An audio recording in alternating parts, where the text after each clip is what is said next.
और अभी अपना राजा जी से कहा दिया का हम डरा के जितना चीज कहले बोले रे हर चीज माने ना एक ही बात बोले ना माने ना पूछे तरीका हो तो कहा तरीका आज जिया ना भालो बोलो पिया हो आज की महुआ दे लगवला आज की काहे ना लगवला पिया हो आज की काहे ना लगवला पिया हो निमिया के गठिया निमिया के तगास तमाई के बसेरा होखेला और रहे बेरा बात हमेशा हमर टालत रही ना बड़ी भाव में कहतिया का अरे अम्मा भालो को बोलो पिया हो बहु बदला वाला अम्मा भालो को बोलो पिया हो बहु बदला वाला काहे ना लगावला पिया हो अरे काहे ना लगावला पिया हो पिया के गसिया काहे ना लगावला पिया हो पिया के गसिया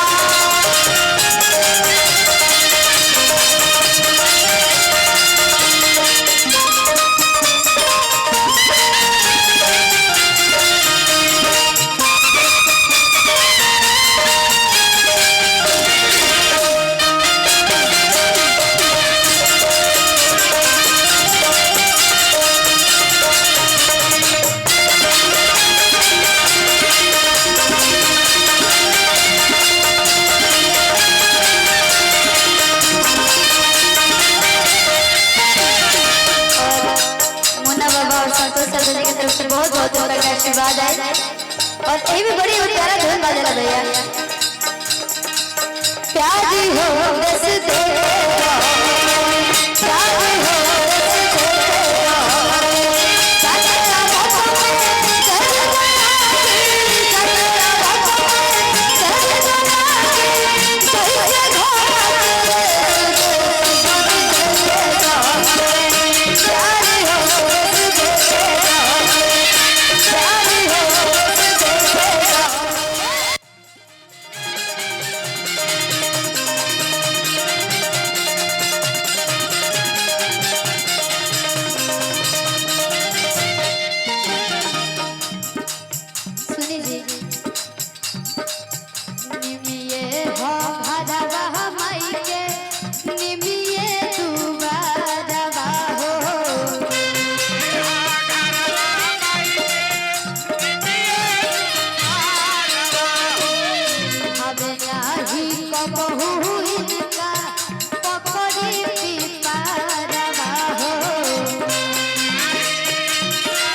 अगर रात भर हमने के देवी गीत गावत रहो जना तो का पता चली कि यादव और हम चाहूं कि बाबा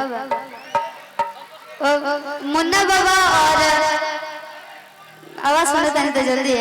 आई आई आई आई और संतोष भैया आई आई हाँ अच्छा मुन्ना बाबा ई भैया लोग के हम दिल से थैंक यू बोलना चाहते हैं काहे से कि ये जब आग बने तो भैया लोग के याद बताए से गाड़ी खराब हो गए हमने के और हम कहीं बड़ी बहुत प्रॉब्लम में फंस गए रहने जाने के तो भैया लोग निकल नहीं जाओ भैया लोग का आशीर्वाद कर हमेशा बनल रहेला और हम जितना बड़ाई करें उतना कम बन भैया लोग खातिर एक बार ताली बजा दी जरूर सब बार-बार ना बजाएंगे कभी कभी के चलता ना ऐसे बजा लिए और कहे बगा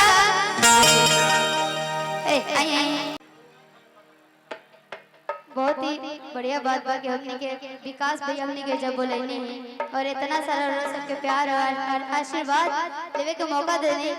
दिल से थैंक यू और अब लोग गीत के और ही चलो जाओ आई शिवानी डबल डबल शिवानी बड़ी अरे अरे एने और एने का नाम है बेटा कौन बता नर्वस बाबा को से बहुत बहुत रुपया के आशीर्वाद है ला जा अच्छा ले लिए जी अच्छा थैंक यू माता जी और कहे का बका वो लोग के भी बोला जाए नाम की कोई लड़की है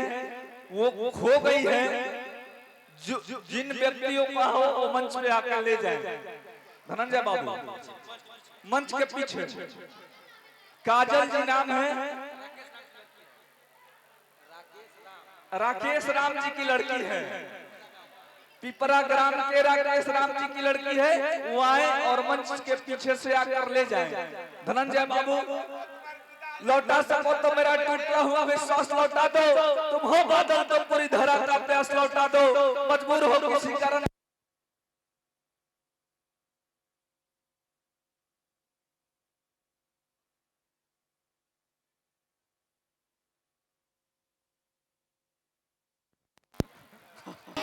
ओकरा बाद हम चाहब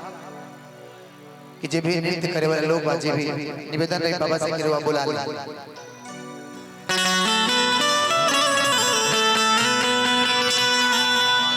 एगो पंचरा के भाव जौना कभी हम फटाफट से गौले रहनी हम पारंपरिक गीत